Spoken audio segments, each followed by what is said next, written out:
Bien. Sí. Juan 3, del 25 en adelante, dice así. Entonces hubo discusión entre los discípulos de Juan y los discípulos y los judíos acerca de la purificación. Y vinieron a Juan y le dijeron, Rabí, mira el que estaba contigo al otro lado del Jordán, de quien tú diste testimonio, bautiza y todos vienen a él. Respondió Jesús y dijo, no puede el hombre recibir nada si no le fuere dado del cielo. Vosotros mismos me sois testigo de que dije, yo no soy el Cristo, sino que soy enviado delante de él. El que tiene la esposa es el esposo, mas el amigo del esposo que está a su lado y le oye, se goza grandemente de la voz del esposo. Así pues, mi gozo está cumplido. Es necesario que él crezca, pero que yo mengue. Lo voy a repetir. Es necesario que él crezca, pero que yo mengue. El que de arriba viene y es sobre todo. El que es de la tierra es terrenal y cosas terrenales habla. El que viene del cielo es sobre todo. Y lo que vio y oyó, esto testifica. Y nadie recibe su testimonio. El que recibe tu testimonio, este atestigua que Dios es veraz. Porque el que Dios envió, la palabra de Dios habla. Pues Dios no da el Espíritu por medida. El Padre ama al Hijo y todas las cosas ha entregado en sus manos. El que cree en el Hijo tiene vida eterna. Pero el que rehúsa creer en el Hijo no verá la vida, sino que la ira de Dios está sobre él. La palabra del Señor está bendecida. Y estaremos predicando el incremento de la vida de Cristo en mí. El incremento de la vida en Cristo en mí. Voy a decir que no es el Evangelio. El Evangelio no es nosotros viviendo nuestra vida por medio de Él. Eso no es el Evangelio. El Evangelio es Cristo viviendo su vida a través de nosotros. Eso es el Evangelio. Y ese es el fin del Evangelio. Que Él viva su vida a través de nosotros. No nosotros viviendo a través de Él, sino es por medio de la vida de Él. Y eso lo explica la Efesios 1:22 y dice que sometió todas las cosas bajo sus pies y dio por cabeza sobre todas las cosas a la iglesia, la cual es su cuerpo, la plenitud de aquel que todo lo llena y en todo. Nosotros como iglesia somos el cuerpo de Cristo, pero Él es la cabeza nuestra. En la cabeza se generan los pensamientos, es decir, que nosotros deberíamos pensar por medio de la vida de Él, por medio de la mente de Él. Y usted va a decir, pastor, pero es muy difícil. No, no es muy difícil, porque a todos nosotros se nos dio la mente de Cristo, que es una mente espiritual. ¿Para qué? Para que fluyan los pensamientos de Él, para que Él pueda dirigirnos. Una de las obras del Espíritu principales es hacer de Cristo una realidad en nuestra vida. Y el Espíritu Santo trabaja en los pensamientos. Es decir, quiere transformar nuestros pensamientos. Ahora bien, la Biblia hace una referencia de Juan el Bautista. Es que de quién se está hablando en el texto. Amén. Y nosotros vemos lo que sucedió con Juan el Bautista. Que Juan el Bautista es ungido por el mismo Cristo desde el vientre de su madre. Dice Lucas 1:32, en aquellos días, levantándose María, fue deprisa a la montaña, a la ciudad de Judá, y entró en casa de Zacarías y saludó a Elizabeth. Y aconteció que cuando oyó Elizabeth la salutación de María, la criatura saltó en su vientre, y Elizabeth fue lleno del Espíritu Santo. Aleluya. Se entiende en el contexto bíblico, teológico, que eso es una unción, que es ungido de parte de Cristo. Juan el Bautista es ungido. Y es ungido con un propósito. Y es que se cumpla lo que se había profetizado 750 años de la aparición de Jesucristo a través del profeta Isaías. Isaías habló de Juan el Bautista. Isaías dio una palabra profética de Juan el Bautista. Pero para que Juan el Bautista pudiera cumplir el propósito, tenía que ser ungido por Dios. Todo en la Biblia se relaciona a la unción. Amén. nadie puede operar de parte de Dios si no tiene la unción de Dios, si no tiene el Espíritu de Dios. Amén. Mediante el Espíritu de Dios, en el Antiguo Testamento se dice que el Espíritu de Dios venía sobre ellos. Por eso ustedes van a escuchar los profetas que decían: el Espíritu de Dios de Jehová está sobre mí. Jesús también lo dice: el Espíritu de Jehová está sobre mí. ¿Por qué? Porque la unción venía sobre ellos, de manera que ellos pudieran operar con el poder del Espíritu Santo.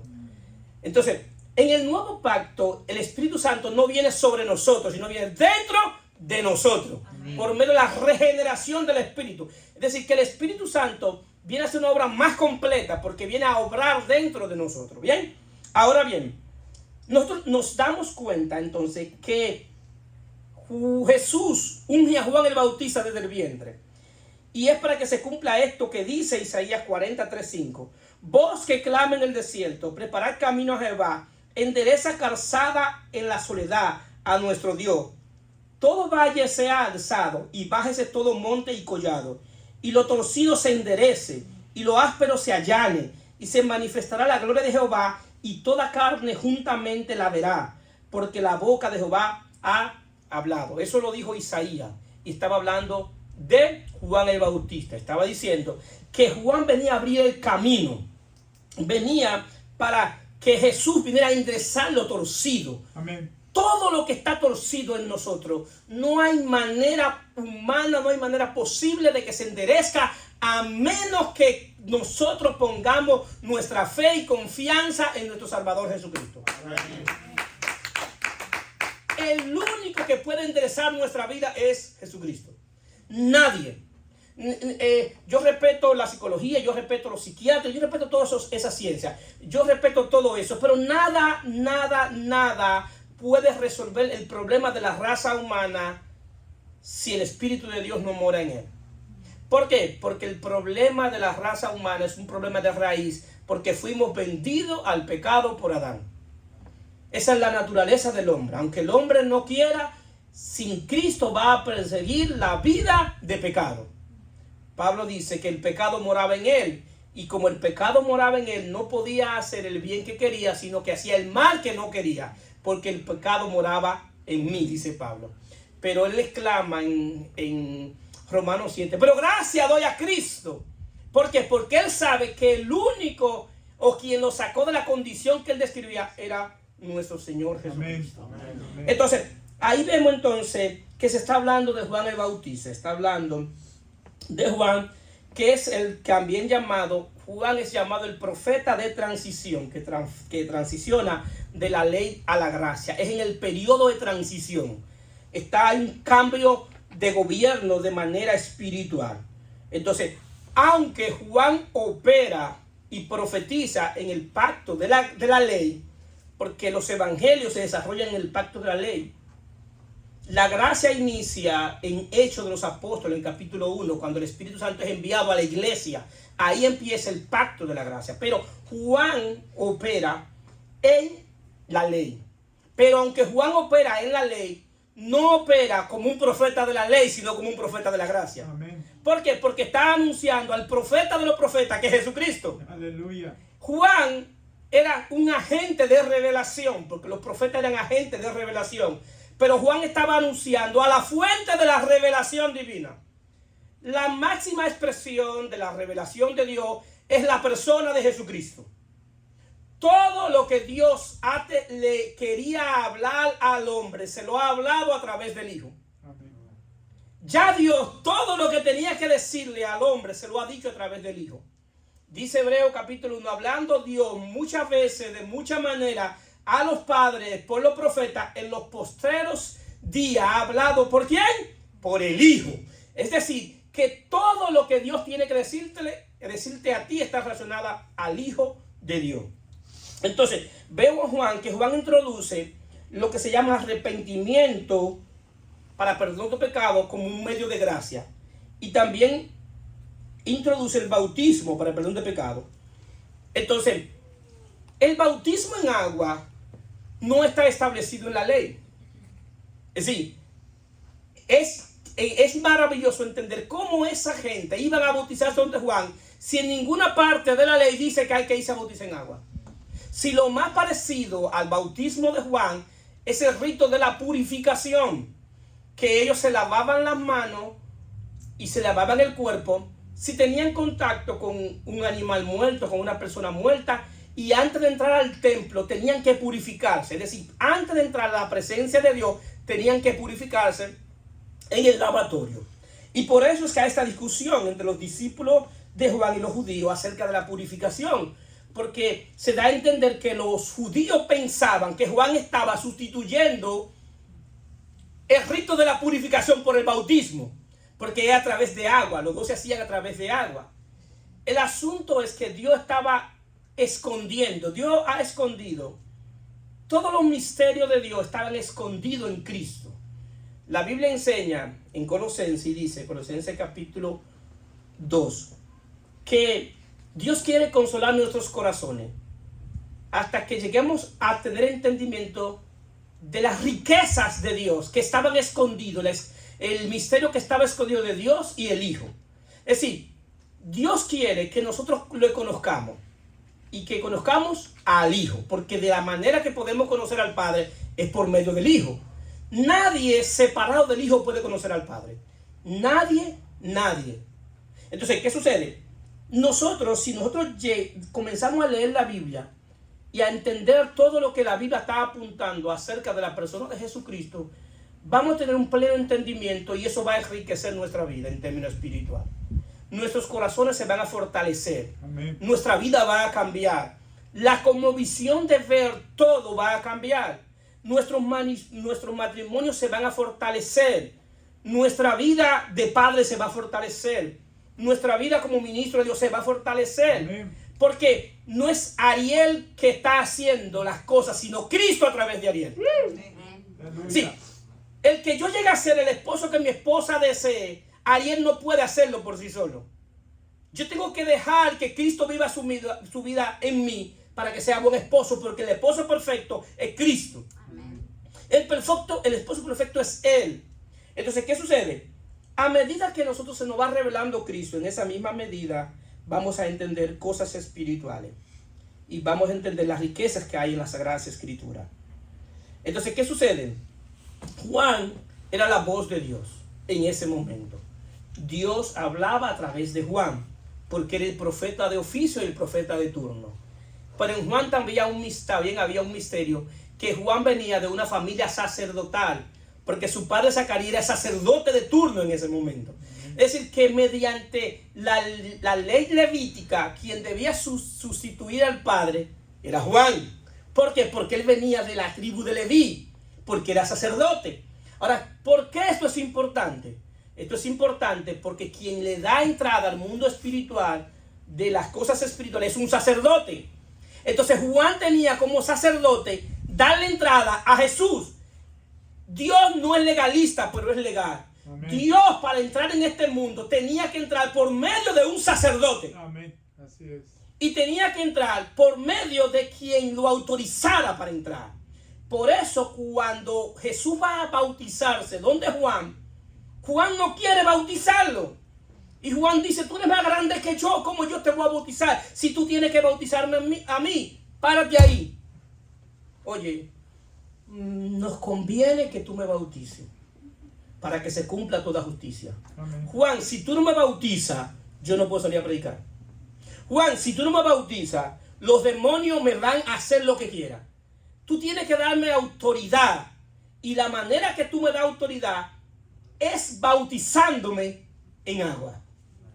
Ahora bien, Juan dice algo interesante, que a ese que él iba a bautizar da un testimonio y dice, el que viene detrás de mí es más grande que yo, del cual yo no soy digno ni de siquiera de amarrar los calzados de sus pies. Yo bautizo con agua para arrepentimiento, para el perdón de pecado, pero el que viene detrás de mí lo bautizará con Espíritu Santo y fuego. El bautismo que él trae es más poderoso que el rito que yo estoy haciendo. Esto solamente es una sombra y figura de lo que él venía, de lo que el Cristo viene a hacer. Y es dando el bautismo del Espíritu Santo, lo que se llama el nuevo nacimiento. la regeneración del Espíritu. Entonces, Juan entendía esto. Y entendía que Jesús venía del cielo. Y que el ministerio de Juan era terrenal. Pero el que iba a hacer el cambio en la gente no era el bautismo en agua. Y sabemos que no es así. El que va a hacer el cambio en la gente es cuando el Espíritu Santo lo bautice con el Espíritu Santo y fuego. Ahora bien, ese bautismo sucede después de la muerte y la resurrección de Jesucristo, cuando Jesús envía el Espíritu Santo a la iglesia y bautiza a la iglesia. Y cuando bautiza a la iglesia, no fue un edificio que bautizó, fue a los que estaban dentro de ese edificio. Es decir que meramente el bautismo del Espíritu no viene sobre una edificación, viene sobre personas. Aleluya. Viene sobre personas. ¿Por qué? Porque Juan dice, Juan 3:31, el que de arriba viene es sobre todo. El que es de la tierra es terrenal y cosas terrenales habla. El que viene del cielo es sobre todo. Está hablando de dos bautismos. Juan está hablando del bautismo en agua, que es terrenal, pero está hablando del bautismo de arriba, que es celestial. ¿Por qué esto es importante? Porque todos los que estamos aquí tenemos dos nacimientos. El nacimiento de abajo, que es un nacimiento biológico, que tuvimos 9 meses, o 8 meses, o 7 meses en el vientre de nuestra madre, y tuvimos ese bautismo, ese nacimiento, que es el nacimiento de abajo. El problema de ese nacimiento, que es una clase de vida terrenal para vivir en la tierra, y está ligado a lo terrenal. Por eso vemos que el hombre anda buscando todo lo terrenal. Buen carro, buena casa, posesiones, fama, riqueza. Eso es terrenal. Ahora, eso no es malo. Lo que es malo es que mi corazón se incline a eso. Que la razón de mi existencia sea inclinarme a vivir para obtener posesiones. Ese es el problema. Que las posesiones no te aseguran nada. Si, ¿de qué vale el hombre ganar todo y perder su alma? No vale de nada. ¿De qué te vale tener 7, 8 casas y el día que tú partas de este mundo no sabes dónde va a despertar? ¿De qué te vale? Te vas a dar cuenta que viviste en la vida y perdiste el tiempo y perdiste todo. Que lo único que acumulaste fue cosas materiales, las cuales no te lo pueden echar en la caja de muertos. El hombre que creó Apple, Steve Jobs, en los últimos momentos de su vida, dice una palabra que cuando él la dice, si usted la escucha bien, la reflexión de él, debe pensar lo que él dice. Y él se ve ya en los últimos momentos con todas las luces en un hospital. Y su preocupación no era todo lo que él había conseguido y todo lo que él había logrado, sino que no sabía dónde iba a despertar después que partiera. Veámonos en ese espejo. ¿Dónde yo voy a despertar el día que parta de este mundo físico? Y me voy a dar cuenta que nada valió la pena. Que si lo único que vale la pena es haber conocido al único y verdadero Dios y a nuestro Señor y Salvador Jesucristo. Amén. Lo único que va a valer la pena en esta vida, del otro lado de la gloria, es haberlo conocido. Y por eso él dice que el hombre no se gloríe de lo que tiene, sino que se gloríe de haberlo conocido a él. Si algo Dios permite que tú te gloríes, es que le conoces. De eso él se gloría, que él permite que tú te gloríes. Y mira que Dios no comparte su gloria con nadie. Dice, yo permito que tú te gloríes en decir que tú me conoces. Entonces, ¿qué sucede? Entonces, está el nacimiento de abajo, que es el biológico.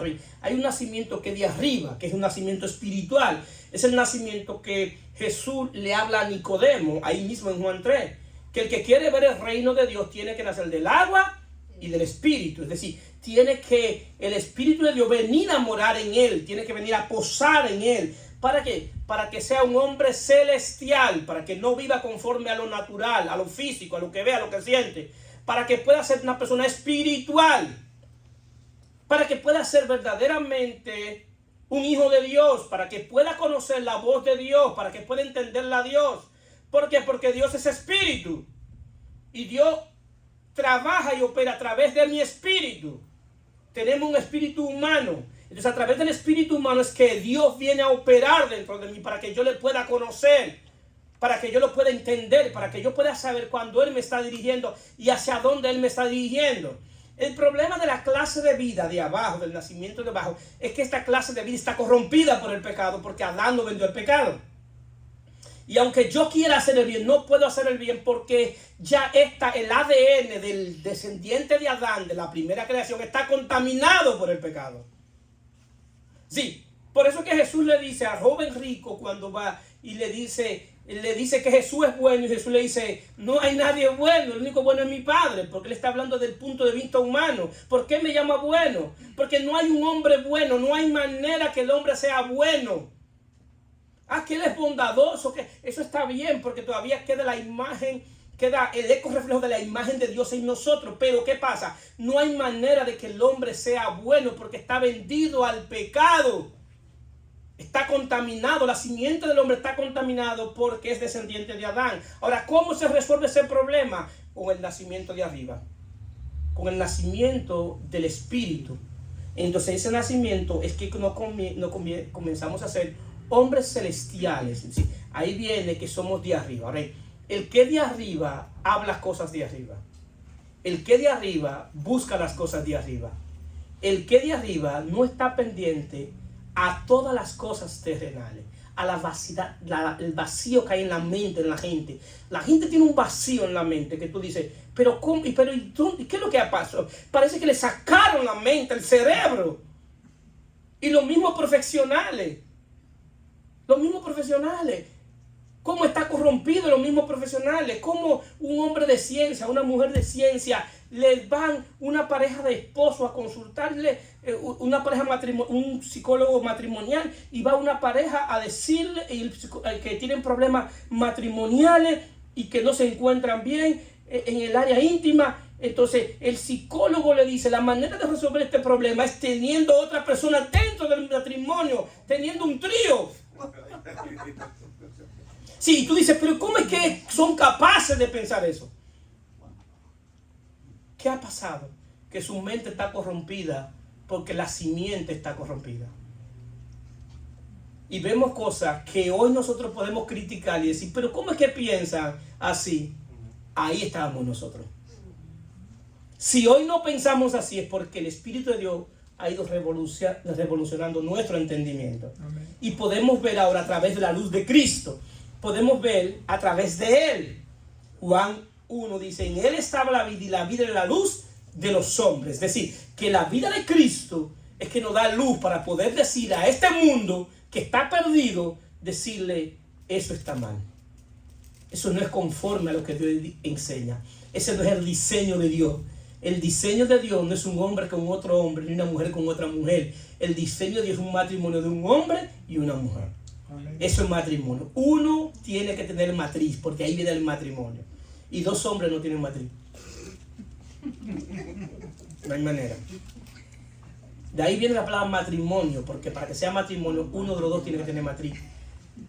Entonces, nosotros ahora, como iglesia, con el nacimiento de arriba, somos los llamados a decirle a este mundo que está perdido que hay una esperanza en Cristo Jesús.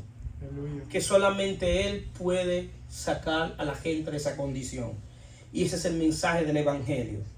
Porque para que dejemos de ser seres terrenales. 1 Corintios 15:47 dice, el primer hombre de la tierra, terrenal, está hablando de Adán. Ese es terrenal. El segundo hombre, que es el Señor, está hablando de Cristo. Es del cielo. ¿Cuál es el terrenal? Tal es también lo terrenal. ¿Y cuál es el celestial? Tal es también los celestiales. Así como hemos traído la imagen del terrenal, traeremos también la imagen del celestial, la imagen de Cristo. Entonces, ¿qué sucede? Para que la imagen de Cristo se vaya formando en nosotros, porque como somos terrenales y tenemos una doble naturaleza de cierta manera, una terrenal, y ahora lo que hemos nacido de nuevo, una celestial. El asunto que lo que Dios quiere es incrementar la vida del terrenal en mí y en ustedes. Así que hay un incremento de la vida del terrenal, del celestial. que se vaya formando la imagen de Cristo en nosotros para llevar la imagen del celestial. Ahora bien, Juan el Bautista da la clave. Da la clave. Muchos quizás no han entendido algo que yo siempre he dicho. Lo que tú cantas conforma tu teología. Si lo que tú cantas es lo que tú vas a tener en tu mente. Hay una canción que a mí me gusta mucho. Y fue en mis primeros inicios, yo lloraba con esa canción. Y es la canción de Jaime Monroe. Muriel, panameño. Un hombre de Dios. Y él dice, menguar para que crezcas tú. Ese no es el orden. Ese no es el orden. No es que yo mengue y él crece. Ese no es el orden. Entonces, cuando usted escucha esa canción, usted forma esa teología diciendo, ahora yo tengo que menguar para que Cristo crezca. No. Juan dice, es necesario que Él crezca, pero que yo mengue. Sí, la manera que hay un incremento de vida es si Él crece en mí. Amén. Si hay una revelación de quién es Él. Porque yo voy a menguar cuando yo conozca la revelación de quién es Él. Cuando yo vea a Él tal cual es. Cuando yo vea su grandeza y también su humildad. Que Él es tan grande que creó todo. Y es tan humilde que es capaz de venir a vivir en simples humanos pecadores. Entonces, cuando yo veo la dignidad de Cristo, cuando yo veo quién es Él, es que verdaderamente puedo estar convencido de que vale la pena servirle. De que vale la pena servirle. Porque debe haber un incremento de la vida de Cristo en mí. Pero a medida que la vida que Él va creciendo en mí, la vida terrenal va menguando. Porque dice la palabra, separado de mí nada podéis hacer. No hay nada que el hombre pueda hacer sino con el poder del Espíritu de Dios, sino es con el poder del Espíritu Santo. Y por eso Juan dice que no hay nada que el hombre haya recibido que no venga de arriba. Es decir, el principio gobernante en la vida del Espíritu, que no hay nada que tú inicies que Dios respalde. El principio gobernante en la vida del Espíritu, que Él todo lo inicia Él. Dice la palabra que el que inició en nosotros la buena obra, ¿quién la inició? La va a perfeccionar hasta el día de Cristo. Es decir, que Él es que la inicia. También dice que el que inició, dice también que Él va a responder a lo que Él quiere hacer. Es decir, Dios solamente responde a su propósito. Es lo que la gran mayoría de gente no ha entendido. Dios no responde a mis intereses. Dios responde a sus intereses. Ahora, ¿cuándo Dios va a responder a los intereses míos? Cuando mis intereses sean los intereses de Él. Cuando mis pensamientos sean en base a lo celestial, Dios va a respaldarme en lo que yo haga. ¿Por qué? Porque es lo que Él quiere hacer, lo que Él se propuso hacer por el puro afecto de su voluntad. Ahora, ¿qué se propuso Dios hacer con nosotros? Formar la imagen de su Hijo. ¿Por qué? Porque la imagen de su Hijo se perdió en el Edén. Ahora Dios quiere recuperar esa imagen. Ahora bien, Juan llega a ese entendimiento porque Juan tenía una revelación de Cristo. Juan dice que daba testimonio de Él y decía, yo no soy de Cristo. Juan decía que daba testimonio de la luz, pero que Él no era la luz. Asimismo nosotros no somos la luz, nosotros damos testimonio de la luz. A medida que esa luz se vaya incrementando en nosotros, podemos dar mayor testimonio de Él. Porque es Él la luz, no somos nosotros. Por eso, si nosotros entendemos lo que verdaderamente el Evangelio, no vamos a buscar estar brillando aquí. Vamos a estar buscando que Cristo brille a través de nosotros. Que al final, todo el mundo tenga que decir, mire lo que Dios ha hecho a través de esa persona y le den la gloria a Él. De eso se trata el Evangelio. Que Cristo sea glorificado a través de nosotros. Denle un aplauso a Cristo. Hay tres cosas importantes que la Biblia deja de ver, que tiene que ver con Cristo. Tiene que ver con la revelación de Cristo para que sea formado y sea manifestado. Si Cristo debe ser revelado en mí. Y Cristo era el misterio que estaba escondido de los siglos en Dios, que ya ha sido revelado por los apóstoles y profetas. Y ya no es misterio. Es decir, ya Cristo no podemos verlo como un misterio. Entonces, un misterio no es un enigma. Un misterio es algo que, un enigma es algo que nadie puede saber, nadie puede, es como una pared que nadie puede ver más allá. Un misterio es algo que está escondido en las Sagradas Escrituras. Y Cristo es visto como un misterio. Entonces ahora Cristo ya no es un misterio. Si ya nadie puede ver a Cristo como un misterio, si usted quiere saber cómo es la salvación, tiene que ver a Cristo. Si quiere ver cómo es la verdad de Dios, ve a Cristo. Si quiere ver la santidad de Dios, ve a Jesucristo. Sí, Cristo es la imagen visible del Dios invisible. Entonces ahora bien, Dios quiere revelar a Cristo. Pero nosotros vemos que a Juan se le revela el Cristo. Cuando él ve que Jesús viene caminando hacia él no vio un hombre, él vio un cordero. Y él relacionó ese cordero con el cordero de Pascua. Porque el cordero de Pascua, el que hacía el día de la expiación, era que quitaba el pecado del pueblo. Entonces él ve a Jesús y dice, Juan 1:29, el siguiente día vino Juan a Jesús vio Juan a Jesús que venía a él y dijo, he aquí el Cordero de Dios que quita el pecado del mundo. Es decir, que el pecado era quitado por un sacrificio en ese tiempo y el pueblo tenía que llevar un cordero. Entonces Juan ve más allá de lo físico, lo ve con el ojo espiritual, lo ve, es ahí el Cordero de Dios. Sí, el Dios que siempre estaba pidiendo que le llevara un cordero, él mismo trajo el cordero, bendito sea su nombre. Si el Dios que exigía que el cordero sea perfecto, él puso el cordero perfecto. Amén. Y yo le estoy viendo. Y ese cordero va a quitar el pecado del mundo.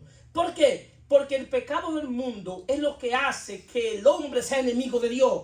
Es decir, que por medio a la fe en ese sacrificio, usted se hace amigo de Dios y eres reconciliado con Dios. Y el día que tú crees en Jesucristo, nunca más será enemigo de Dios. Nunca más andará sintiendo que te persiguen. Sí, porque Jesús cumplió con el sacrificio perfecto y cumplió con la justicia de Dios. Y solamente hay un nombre dado a los hombres en el cual podemos ser salvos, que es el nombre de Jesús. Entonces, él lo ve, pero ve esa revelación desde afuera. Se le revela desde afuera. Ahora bien, a Pedro también se le revela. Mateo 16 dice, respondió Simón Pedro, tú eres el Cristo, el Hijo del Dios viviente. Se le revela a Pedro como el Cristo, el Hijo del Dios viviente. Jesús se le revela, pero también desde afuera. El asunto que esa revelación hasta ese momento era la que estaba disponible en el pacto de la ley. En el pacto de la gracia vino una revelación de Dios hacia tu vida que no es desde afuera, sino desde adentro. Una revelación de espíritu a espíritu. Por eso Gálatas 1:16 dice el apóstol Pablo que a Dios le plació revelar a su Hijo en mí. Esa revelación del Cristo es desde adentro, es desde tu espíritu. Pero ¿para qué se les reveló? Para que yo predicase entre los gentiles. Es decir, que cuando Cristo se te revela desde adentro, es para un propósito. Amén. Es para un propósito, para que te encuentres con el propósito de tu vida, para que entienda a qué tú viniste a esta vida. Nosotros no somos un golpe de suerte, nosotros somos un diseño divino y un propósito de Dios. Tú estás en este lugar, en este país, en esta fecha, en este día, por un propósito divino, por una agenda divina, porque Dios quiere que tú escuches y entiendas el maravilloso evangelio de la gracia de Dios en la persona de Jesucristo. Amén. Dios quiere, Dios anda detrás de nosotros. El asunto que nosotros creemos que es que nosotros andamos atrás de Dios, es Dios que anda detrás de nosotros. Nosotros entendemos que nosotros escogemos a Dios, es Dios quien nos escoge a nosotros. Porque el que está muerto en términos espirituales no puede tomar decisiones. Para que nosotros podamos conocer a Dios, necesitamos que Dios imparta su vida en nuestra vida y pasemos de muerte a vida. Porque un muerto no puede caminar, no puede hablar, no puede tomar ninguna decisión. El problema del hombre muerto en términos espiritual, que en su mente ellos forman un Dios en su mente. Y entienden y dicen, Dios es así, Dios es asá, Dios hace esto, Dios hace lo otro. Y ellos idealizan un Dios, y muchas veces ese Dios no se parece por ningún lado al Dios de la Biblia. Por ningún lado se parece al Dios de la Biblia. El Dios de la Biblia es santo. Amén. El Dios de la Biblia es verdadero. El Dios de la Biblia es fiel. El Dios de la Biblia guarda a los que creen en Él, porque somos guardados por el poder de Dios mediante la fe. El Dios de la Biblia tiene una relación personal con sus hijos. Una relación de tú a tú. Aleluya. Yo no vengo aquí a predicar de la experiencia que yo tengo con Dios y de lo que Él me habla, porque eso es para consumo privado. Porque el púlpito no es para hablar de mí ni de esa experiencia, el púlpito es para hablar de Cristo. Amén. Pero si yo comenzara a hablar de toda la experiencia que yo he tenido con Dios, no terminamos hoy ni esta semana. Pero yo he entendido que eso es para consumo privado. Y el consumo privado y lo que Dios quiere cuando Dios habla a tu vida de manera privada es para convencerte de que Él es real, de que Él existe. A Pablo Dios tuvo que convencerlo de una manera. Y la manera que Dios convenció a Pablo fue llevándolo al tercer cielo. Y la manera que Dios lo lleva al tercer cielo es para convencerle de lo que Dios quería hacer con él. Y se le prohíbe hablar de su experiencia. A Pablo se le prohibió hablar de su experiencia. Porque Dios quería convencer a Pablo de que él era real. Y Pablo habla de esa experiencia porque lo atacaron tanto que él tiene que decir, yo conozco un hombre que ni siquiera habló de él, porque se le prohibió hablar de su experiencia. Entonces, ¿qué sucede? Dios quiere tener una experiencia personal contigo. Dios quiere que tú le conozcas. Aleluya. Yo no pongo a Cristo en oferta, porque lo que se pone en oferta es lo que no se vende. Es lo barato. Y él es bastante caro para yo poner en oferta. Aleluya. Yo no lo pongo en oferta. Mucha gente puede decir, pero es que yo quiero servirle. Si tú verdaderamente quieres servirle a Dios verdadero, abre tu corazón a Él. Abre tu corazón y te darás cuenta de lo que Dios va a hacer en tu vida. Y no te voy a prometer un evangelio de que va a pagar todas tus deudas, de que te va a dar una casa nueva, de que te va a dar un carro, de que va a hacer grandes cosas terrenalmente. Yo no te voy a prometer eso, porque eso está en la prerrogativa de Dios. Lo que yo te voy a prometer es que tu vida espiritual va a cambiar. Eso sí yo te lo puedo garantizar y prometértelo. Yo no te voy a ofrecer, no te voy a decir nada terrenal. Yo te voy a hablar de cosas espirituales y celestiales. El Espíritu de Dios hace cosas extraordinarias dentro de nosotros. En cosas simples, en cosas sencillas. Tú puedes ver la mano de Dios obrar a tu favor. El Señor me reprendió el día pasado. Porque ese día yo tengo un negocio de hacer díter a domicilio actualmente. Y tengo una van y voy a los sitios y hago el trabajo a domicilio. Y cuando yo veo que ese día va a llover, digo, se me dañó el día. Se me dañó el día. Porque ahora lloviendo, ¿quién va a lavar un carro? Al ratito me llama una gente que quiere lavar un vehículo. Yo no puedo hacerlo hoy porque él está lloviendo. Y me dice, no, yo tengo un lugar donde tú te puedes cubrir para que me lave mi carro. El Señor me dijo, tú no dependes de un trabajo, tú dependes de mí. Y yo soy poderoso para hacer cosas grandes. Tú no dependes de que si llueve o no llueve. Tú dependes del creador del cielo y de la tierra, del que creó la lluvia. De él es que tú dependes. Y yo soy poderoso para hacer cosas grandes. Tuve que decir, perdóname, Señor, porque comencé a depender de mí. Y tengo que darme cuenta que yo dependo de ti. Bendito sea su nombre. Entonces ahí nosotros vemos en cosas pequeñas la grandeza de nuestro Dios. Y podemos entenderlo cuando Él nos está hablando. Él me dio una galleta sin mano. Me dio una galleta sin mano. Cuando yo fui a lavar el vehículo, que estoy ahí debajo del techo, digo, ay Señor, perdóname. Perdóname. Entonces, eso Dios puede hacer en nosotros. Entonces, ¿qué pasa? Dios quiere revelar su Hijo en nosotros. Ahora bien, pero quiere revelarlo para que sea formado. Para que sea formado hay un incremento de la vida de él. Porque el propósito de Dios es Cristo en nosotros, esperanza de gloria. Es decir, el mensaje de Dios, el propósito de Dios es que Cristo esté en nosotros.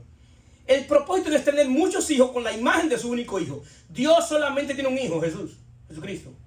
Nosotros podemos ser hijos de Dios porque tenemos el espíritu del hijo. Entonces, ¿qué pasa? Dios quiere tener muchos hijos con la imagen de su único hijo y quiere formar a su hijo en nosotros. Ahora bien, cuando yo comienzo a predicar, a preparar el texto, yo tengo tantas cosas que poner en el texto. Y ahí viene un pensamiento y algo que el Espíritu de Dios trató conmigo ahí yo sentado en la computadora, y es lo siguiente. Si se dan cuenta, más del 90% de las diferentes religiones lo que atacan es la doctrina de Cristo.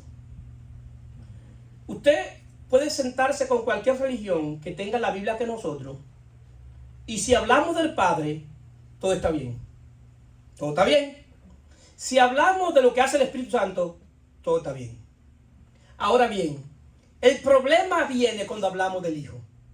¿Por qué? Porque el ataque es a la persona del Hijo, a la segunda persona de la Trinidad. Y nunca antes se había visto tantos ataques a la persona del Hijo, no desde afuera, sino dentro de la propia iglesia. En aquellos tiempos, lo que se atacaba de Jesús era su humanidad, que Él no había venido en carne, que Él había venido con un cuerpo glorificado. Y eso lo hacían los gnósticos, y lo hacían desde afuera. ¿Quiénes más atacaban a la persona de Cristo? La filosofía.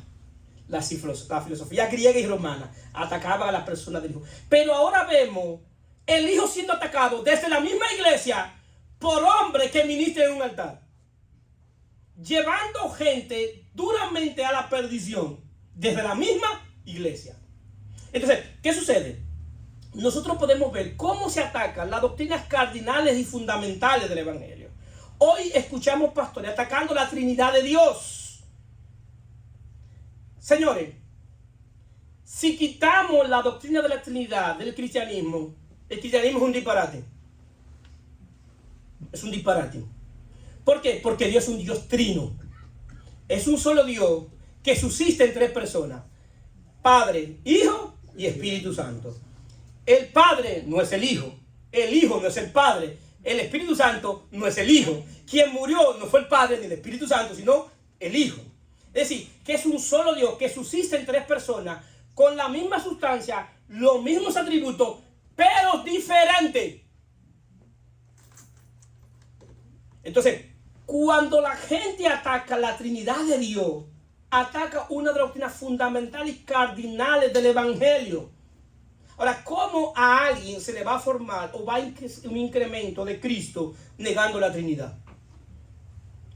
Negando la doctrina fundamental, una doctrina fundamental del Evangelio, la Trinidad de Dios. Y cae en lo que se llama el modalismo. ¿Qué es el modalismo? Decir que es un solo Dios que se manifiesta como Padre, que se manifiesta como Hijo y como Espíritu Santo. Se llama modalismo. Eso es herético. Es un solo Dios que subsiste en tres personas. Y lo podemos ver en la Biblia. Lo que Dios primero revela en la Biblia es la Trinidad. En Génesis 1, lo primero que Dios revela es la Trinidad. Dice que el principio creó Dios, Padre, el cielo y la tierra. Y el Espíritu de Dios se movía sobre la faz del abismo. Y dijo Dios, el verbo. El verbo. Y dijo Dios, el verbo, el Hijo.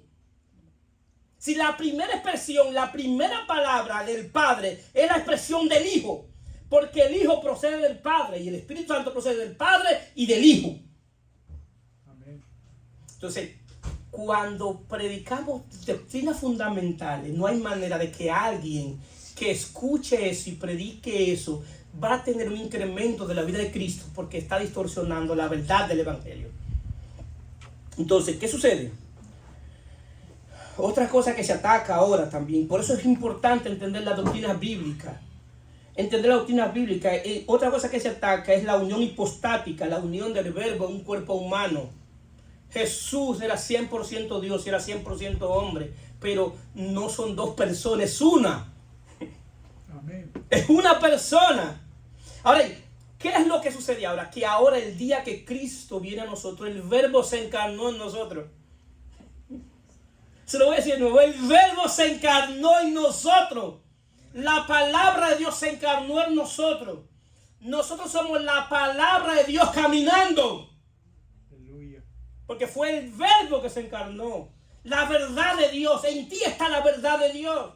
La santidad de Dios. La sabiduría de Dios. La revelación de Dios. La inteligencia de Dios. ¿Por qué? Porque el Verbo se encarnó. Porque el misterio estaba en el Verbo, en el Hijo. En el misterio que estaba escondido. Y el día que Cristo vino a habitar en ti, vino a habitar toda la plenitud de quien es Dios. Porque es la plenitud de aquel que lo llena todo y en todo. Tú estás completo en Cristo. Digan un amén por lo menos. Usted está completo en Cristo. A usted le puede faltar cosas terrenales, pero en cuanto a lo celestial, usted está completo. A usted no le hace falta nada del término espiritual. A usted lo que le falta es tener entendimiento de quién mora en usted. Tener entendimiento de que usted no vino a una religión. Usted vino a una unión espiritual con la familia del cielo. Entonces, ¿qué sucede? Entonces vemos los ataques a la persona de Jesús. Y por eso es que vemos gente que están en la iglesia, pero que no entienden las doctrinas bíblicas fundamentales del Evangelio. Y la atacan desde dentro. Y por eso nosotros vemos la revelación de Cristo y lo vemos como el Dios creador. Cristo es el Dios creador. Dice la palabra que todo, dice Colosenses 1, dice 17, porque en él fueron creadas todas las cosas, las que hay en los cielos y las que hay en la tierra, visibles e invisibles, sean tronos, sean dominios, sean principados, sean potestades. Todo fue creado por medio de él y para él. Y en él es antes que todas las cosas y todas las cosas en él subsisten. Jesucristo es el Dios creador, es el creador de todo. Cuando en la Trinidad se habla y dice hagamos al hombre a nuestra imagen y semejanza, lo que está diciendo es hagamos al hombre a la imagen de Cristo. ¿Por qué? Porque el único que tiene imagen y semejanza en la Trinidad es el Hijo. El Padre no tiene imagen, ni el Espíritu no tiene imagen. El único que tiene imagen es el Hijo. Entonces, Adán fue creado a imagen y semejanza de Cristo. Tú fuiste creado a imagen y semejanza de Cristo. Y por causa del pecado se ha ido perdiendo esa imagen. Y por medio hemos ido entregando nuestra vida al pecado y se perdió la imagen, se va perdiendo la imagen. Y cada día más estamos enredados en el pecado, enredados y más profundo y más profundo y más profundo. ¿Por qué? Porque el pecado hace que la imagen de Cristo se vaya formando. Pero te tengo buena noticia. Dios quiere formar nuevamente la imagen y es por medio a la vida de Él que nuevamente Él venga a formar esa imagen y tú puedas conocerle. Amén. Entonces, ¿qué sucede? Otra cosa para tener un incremento de la vida de Él, si no entendemos la doctrina, dice Jesucristo crece en mí por medio de la gracia y la fe. Aleluya. Sí, por medio de la gracia y la fe. Es decir, Colosenses 2, 6, 7. Por tanto, de manera que habéis recibido al Señor Jesucristo, andad en Él, arraigado y solidificado en Él, confirmado en la fe, así como habéis sido enseñado, abundando en acción de gracia. ¿Cómo tú recibiste a Cristo? Por gracia, por medio de la fe. Pastor, ¿cómo debo seguir mi camino? Por gracia, por medio de la fe. No cambie, es por gracia, por medio de la fe. Para que no nos pase como los Gálatas, que empezaron por el Espíritu y terminaron por la carne. Ese es el problema de los Gálatas, que retrocedieron.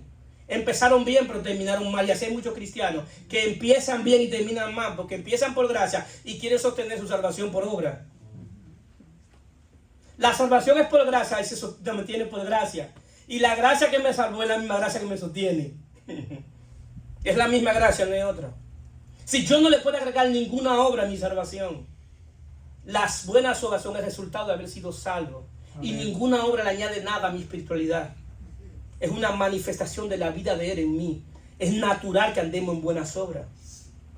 Entonces es por fe, es por gracia, por medio de la fe.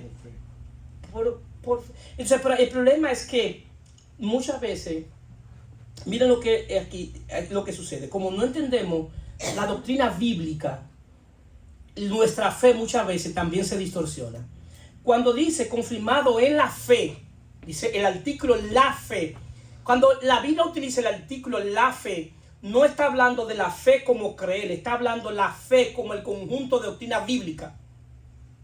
Si toda la doctrina bíblica, yo debo creer en esa doctrina que ha enseñado la iglesia desde la iglesia primitiva. Yo no puedo desviarme de esa doctrina. Dice, cuando le dice la fe es el concepto de doctrina bíblica centrada en Jesucristo.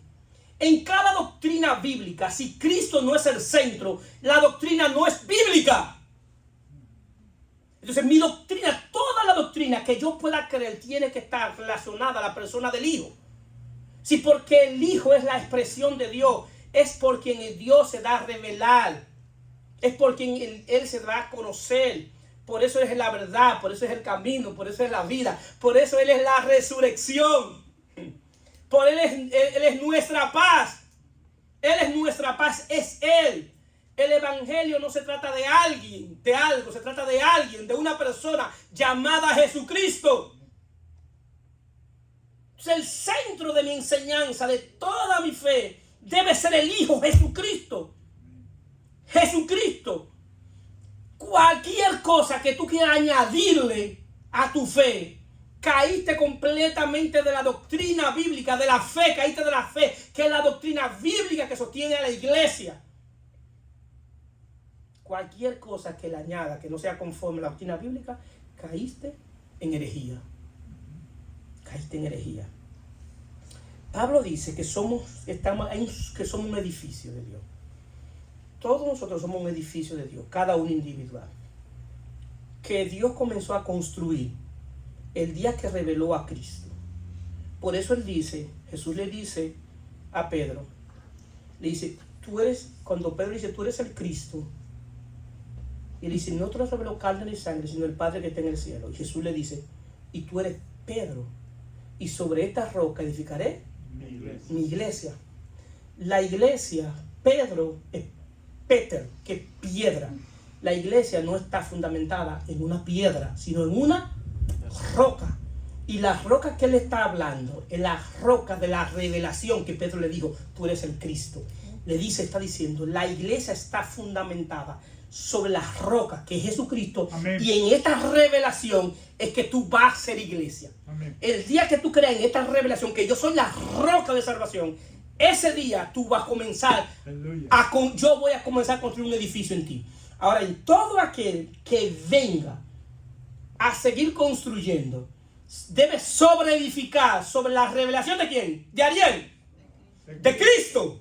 Entonces, si yo como pastor voy a edificar sobre usted, a sobreedificar sobre ustedes, debo sobreedificar. ¿Sobre quién? Sobre Cristo. ¿De quién tengo que hablarle? De Cristo. Porque para que Cristo vaya creciendo, hay un incremento de esa casa. Amén. Y esa casa va a ir creciendo porque está sobreedificada sobre el fundamento. ¿Quién es el fundamento? Jesucristo. Entonces, por eso vemos cristianos que no incrementan su vida, Cristo no incrementa su vida en ellos, porque ellos están escuchando todo tipo de evangelio menos de Cristo. En un mundo que tenemos café sin cafeína, leche sin lactosa, también tenemos un evangelio sin Cristo. Tenemos un evangelio sin Cristo. No importa quién lo diga, no importa quién lo escuche, si Cristo no está en la ecuación, eso no es el evangelio. Eso no es el evangelio. Y no le diga amén. Que le diga a cualquier otro que le diga amén, pero no le diga amén si Cristo no está en la ecuación. Y créeme, si tú nunca me has querido, créeme en esto, si en la ecuación Cristo no está metido, no es el evangelio. La iglesia está llena de humanismo, misticismo, legalismo y todo lo ismo. No hay un ismo bueno. No hay un ismo bueno. Entonces, nosotros vemos esto y para colmo, esta gente son los que más famosos se hacen. Son los que más famosos se hacen. Entonces, ¿qué sucede? En nuestros corazones, para que haya un incremento de la vida de Él, debe haber algo importante. Y es que en nuestros corazones abunde la gracia de Dios. Amén. Que estemos agradecidos de Dios. Que estemos agradecidos de Dios. Aún por lo poquito que tengamos. Gracias, Señor. Gracias, Señor. Aún con el hecho de yo levantarme hoy y poder venir aquí. Gracias a Dios. Amén, aleluya. El yo tener pan, tener abrigo, tener empleo. Gracias, Señor. No importa lo mal que tú estés, lo poquito que tú tengas. Si en tu corazón no hay una actitud de agradecimiento hacia Dios, no hay manera de que tú crezcas. El asunto es que estamos tan dañados del corazón que vivimos una vida constante peleando con Dios, porque Dios no ha hecho lo que yo quiero. Dios no va a hacer lo que tú quieras. Dios va a cumplir su propósito. Amén.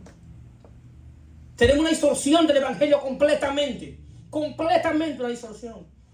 Dios no se mueve por lo que yo quiero, sino por lo que Él quiere hacer.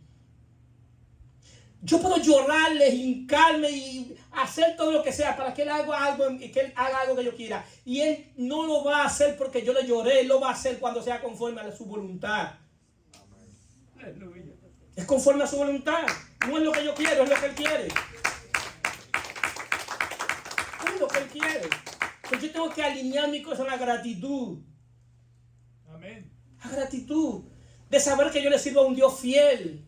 A un Dios verdadero, un Dios verdaderamente que no hay ese que le conozca que pueda hablar mal de Él. No hay ese que conozca a nuestro Señor, a nuestro Dios que pueda hablar mal de Él. No hay una persona que lo conozca. Pastor, que fue a una iglesia y me engañaron. Te engañó el hombre, no Dios. Dios no te engaña, Dios no engaña, Dios es verdadero, Dios es fiel. Y si hay alguien que puede hablar de que Dios es fiel, soy yo. Yo sé de dónde Dios me sacó. Y lo que he visto ha sido su fidelidad. Y no hay manera de que podamos pagarle lo que Él ha hecho por nosotros. Aleluya. No hay manera porque fue por gracia. Aleluya. Y Él no lo hizo para que yo le agradezco. Yo le agradezco porque de verdad yo ver su obra en nosotros es para decirle gracias, Señor. Aleluya. Y para lo que nos reste de vida es darle gloria, honra y alabanza al único Dios verdadero. Entonces, nosotros tenemos que saber qué Dios hizo por nosotros. Murió por nosotros, por el perdón de nuestros pecados. Anuló el acta de lo decreto que era contrario sobre nosotros. Nos dio vida y vida en abundancia. Rogó al Padre para que enviara el Espíritu Santo. Nos reconcilió con el Padre, nos hizo parte de la familia del cielo. Nos hizo hijos, herederos y coherederos juntamente con Cristo. Entonces yo necesito conocer la doctrina bíblica correcta para que haya un incremento de la vida de Él en mí. Saber quién es Él, la dignidad de Él, la dignidad de Cristo. Esa dignidad que tiene Cristo es la dignidad que Dios nos ha puesto a nosotros, nos ha impartido su dignidad. Si somos hijos, porque hemos creído en el Hijo. Y algo fundamental, que el único que es digno de gloria y honra y alabanza es el Hijo. Pastor, ¿y por qué? Porque el Padre no recibe nada fuera del Hijo. El Padre no recibe nada fuera del Hijo. Tu alabanza, si no está en el Hijo, no es alabanza. Para que la alabanza sea aceptada en el cielo, tiene que ser por medio del Hijo. Por eso es el problema de la primera creación, la creación de arriba, los ángeles, los querubines y los serafines. Y es el problema de Satanás. Y Hebreo lo explica, Hebreo 1. Y el problema viene cuando Dios a los seres creados en la alta creación se revela como un Dios trino. Y le dice a la alta creación, adórenlo a Él. Le dijo a todos los ángeles, adórenlo a Él. Ahora, ¿por qué Dios quiere que adoren al Hijo? Porque todo lo que recibe a través del Hijo, todo. Fuera del Hijo, Dios no te ve. Amén. Fuera del Hijo, lo único que Dios te dice es, arrepiéntete y cree en el Evangelio. Fuera del Hijo, Dios no te habla. Todo lo que Dios tiene que hablarte es a través del Hijo. Porque el Hijo es el verbo, es la acción de Dios, es el movimiento de Dios, es la sabiduría de Dios, es el conocimiento de Dios, es el entendimiento de Dios, es la vida de Dios. Todo lo que es Dios está en el Hijo. Entonces, si tú quieres servirle a Dios, tú tienes que venir al Hijo. Y ahí tú vas a conocer al Padre.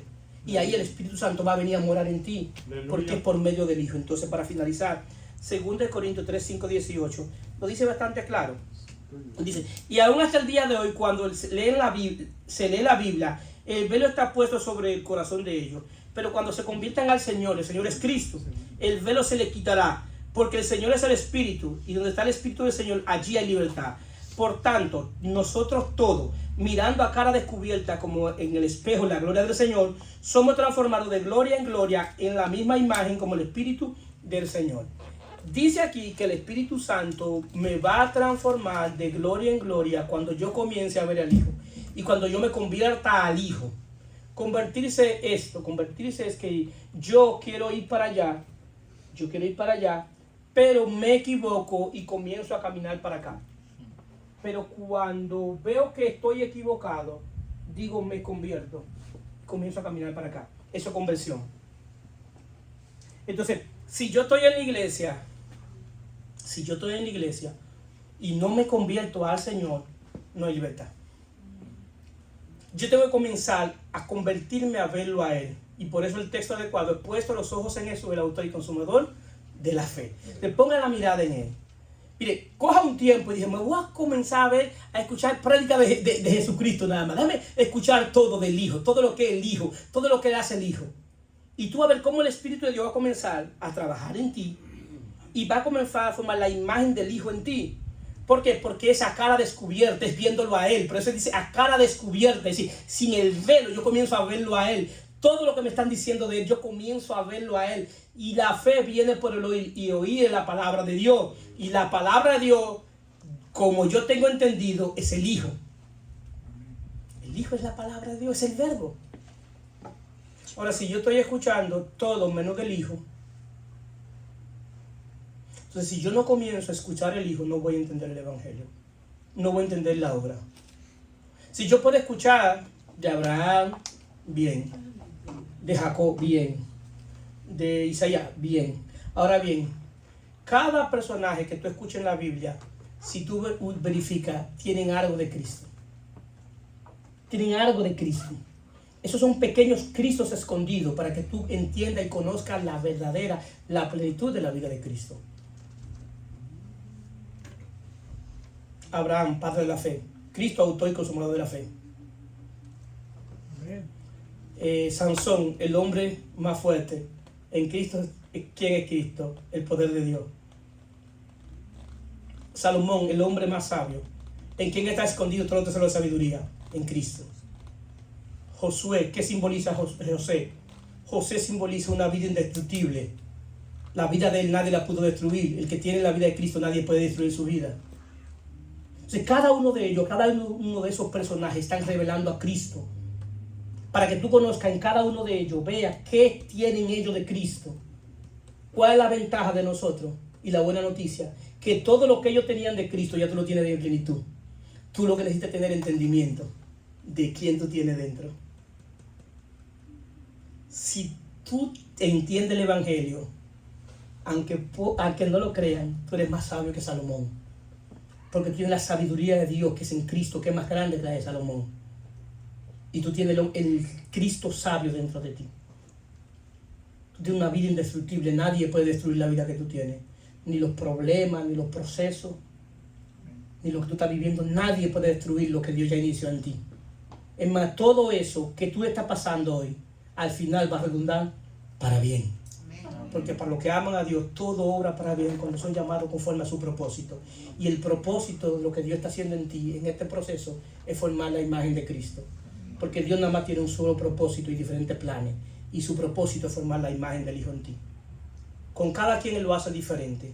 Y ve este proceso que tú estás viviendo en tu vida. Velo, no te voy a decir que lo vea con gozo y alegría, porque el que está en proceso sabe, solamente sabe. Pero te digo que en un tiempo tú te vas a reír del propósito y le vas a dar del proceso. Y vas a dar gracia y gloria a Dios. Y vas a conocer al Dios que tú le sirves. Se puede poner de pie.